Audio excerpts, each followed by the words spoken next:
Can you take us through the news and then the emotional roller coaster? What did Steve Kerr say in the meeting when he broke the news?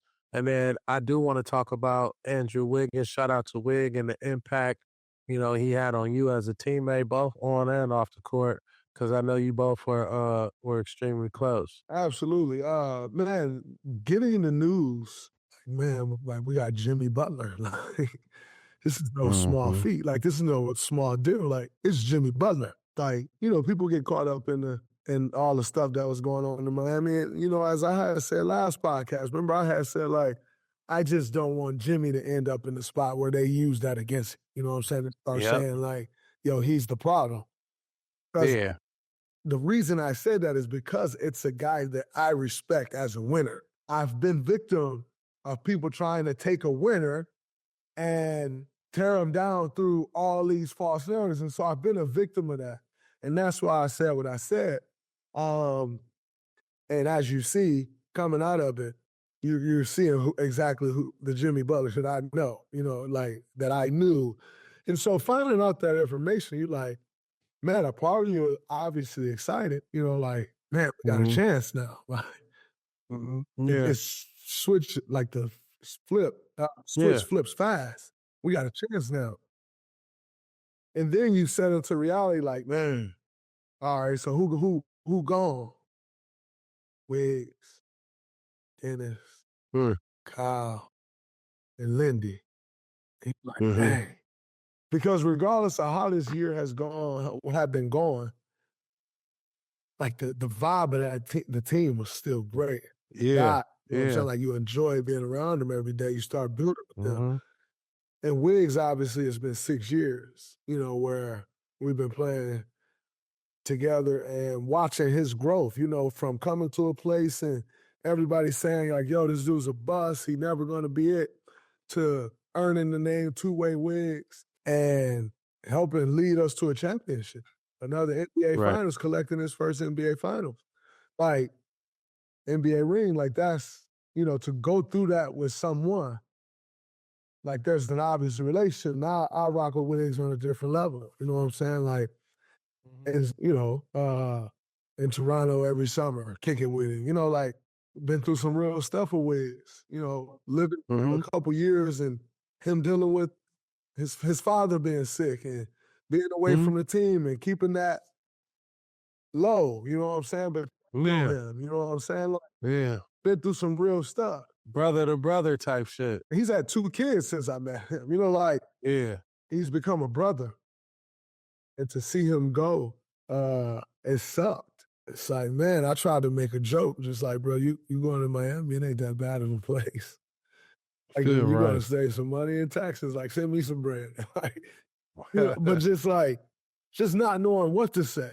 It's always awkward. Yeah, like, It's always awkward. Man. But in saying that, it's a great opportunity for him to continue to build. He's a champion. I think he's gonna go to Miami and have great years. Guess what? I like Miami now. Also, don't be surprised if Wiggs an All-Star again next year. I like Miami now. I like Miami. I like what they added. I think what they had, obviously losing Jimmy, but the way that they were playing without Jimmy, this big old tall kid, the discovery of him, you put Wiggins right in the mix with Hero, Bam, right? He's gonna fit right in. And I think for Miami, watch out for Miami because they just moved themselves up. Both teams benefited. Both teams benefited, and both teams are going to go on to have better records and be real bona fide teams in the playoffs, if you ask me. I agree, 1,000%. There was a picture of you and Jimmy together before the Lakers game. What was the first conversation like? Oh man, I had hit him up and he was went up to him like, "What's up, bro? Welcome." And he was just saying like, "Thank you, bro. Like, thanks." Wait, hold on. Before you really answer this, I have to preface this because I think the whole social media and the world was waiting for this first interaction. So I want to start back by saying the anticipation, they had the memes of John Wick, where it was like, yeah, what's gonna happen? And the Warriors lose a game. Here go Draymond and here go Jimmy Butler. Everybody, hey bro, people were nervous. They was like, yo, what is Draymond and Jimmy Butler relationship gonna be like? Okay, so now here's the question. What was that first conversation like in that photo? Oh man, it was great. I think people forget me and Jimmy won a gold medal together. Right, right, right. This ain't really our Right. first rodeo. Right, right. All y'all favorite players out there be like trying to win gold medals. We actually did that already, So, Yeah. in saying that, there was already a familiarity among Mhm. Jimmy and I also share a ton of mutual friends. I mean, a ton Got of it. mutual friends. And so, just like, what's up, bro? Welcome. Like, he like go out there and get it done. Like, and that was just it. Like, nothing too extreme, but like the respect is there. I think people, people saying that.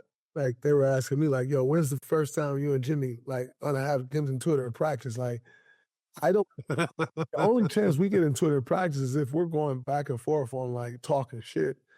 Because we're Coverage. going back Yeah. and forth. But that's not a get into it in practice. Like that's No, a for level of sure. competition that of course we're gonna but the reality is, you know what I told them? They like, when that's coming?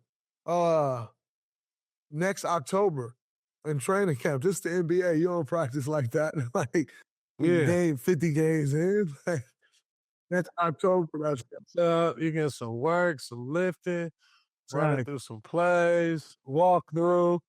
You may get a run in, but Exactly. probably not. Not likely. Not likely. Not like Young dudes can get some runs, some stay ones, ready game. but it's more about that maintenance, right? Yeah, no, I think listening to people, that's funny.